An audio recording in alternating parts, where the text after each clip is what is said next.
Hello, welcome back to the channel HardReset.Info, and today I will show you how to report a review on Shein.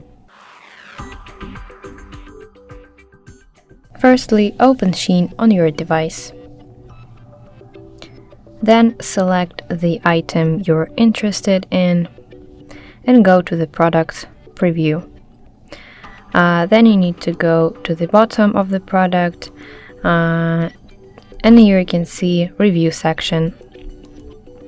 And then if you see a review that violates the regulations, for example, you need to click the three-dot button in your right side and press report or block.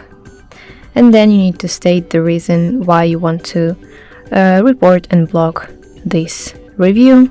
For example, this one, and then when you're done, press submit button.